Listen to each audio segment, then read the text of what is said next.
Non, il n'y a pas d'un côté les bons salariés et de l'autre côté les mauvais. Car embaucher, c'est tout simplement trouver les bonnes personnes pour correspondre à vos besoins et vos valeurs. Oui, chacun a ses propres valeurs, ses propres compétences.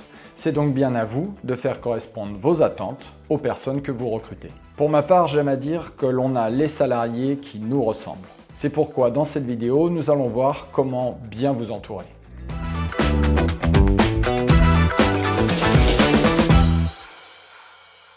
Mais avant tout, posons-nous la question de savoir comment identifier que vous êtes entouré par les salariés qui vous correspondent. Premièrement, vous avez plaisir à boire le café le matin avec vos gars. Eh bien oui, c'est un vrai indicateur, simple, factuel. Deuxièmement, vos gars sont toujours à l'heure, souvent présents et très impliqués dans leur travail.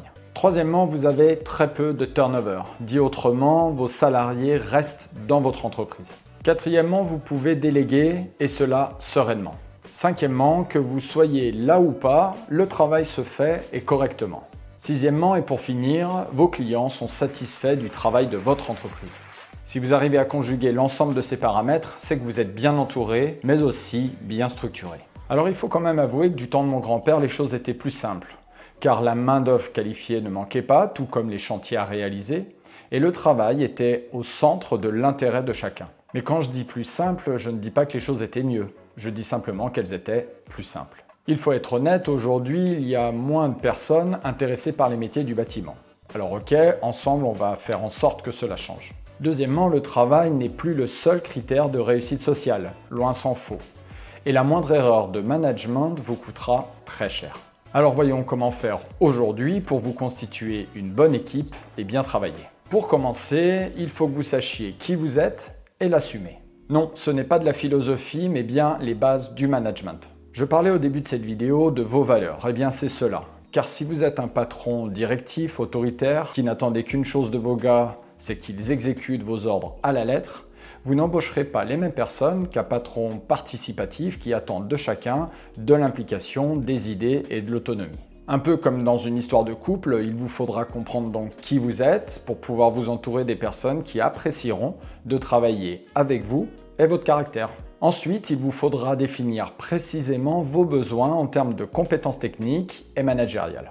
L'idéal pour cela est d'avoir des fiches de poste par catégorie de fonction dans votre entreprise. Là encore, comment voulez-vous qu'un salarié sache ce que vous attendez de lui si vous ne le formulez pas précisément dans un document écrit? Ce document pourra vous servir lors des entretiens individuels, mais ça, nous le verrons dans une prochaine vidéo.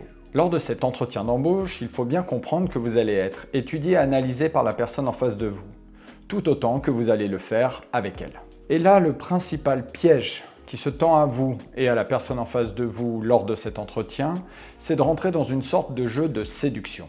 Car vous avez besoin de quelqu'un pour travailler dans votre entreprise et la personne, elle, a absolument besoin d'avoir un travail.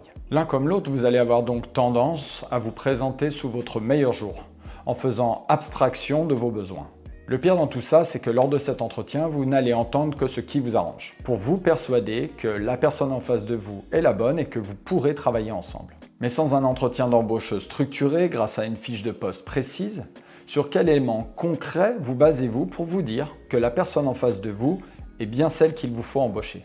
Alors même si vous avez vraiment besoin d'embaucher quelqu'un, rappelez-vous toujours l'adage qui dit que mieux vaut être seul que mal accompagné. Alors mieux vaut convenir tout de suite que vous ne pourrez pas travailler ensemble, plutôt que d'avoir à gérer plus tard des conflits, des procédures de licenciement et les tribunaux. Alors en synthèse, pour réussir vos entretiens d'embauche, il faut que vous soyez honnête vis-à-vis de vous, vis-à-vis de l'entreprise, que vous soyez simple et naturel dans votre communication et que vous sachiez précisément ce que vous attendez de la personne que vous souhaitez voir rejoindre votre équipe. Adopter ce comportement vous permettra d'en demander autant à votre interlocuteur, ce qui vous fera gagner énormément de temps et vous permettra de savoir réellement si vous pouvez travailler ensemble. Pour finir, je vous le redis, il n'y a pas de bonnes ou de mauvaises personnes, mais simplement ceux et celles avec qui vous pourrez ou non travailler correctement. Alors si vous aussi, vous souhaitez disposer de fiches d'entretien à l'embauche et de fiches de poste vous permettant de mener efficacement vos recrutements, eh bien faites comme tous les chefs d'entreprise que nous avons accompagnés, cliquez sur le lien en dessous de cette vidéo qui vous permettra d'accéder à ma formation gratuite vous permettant de comprendre comment créer et développer une entreprise du bâtiment rentable sans passer toute sa vie au travail. Je vous dis à très bientôt de l'autre côté, en tout cas je l'espère, et d'ici là, prenez soin de vous.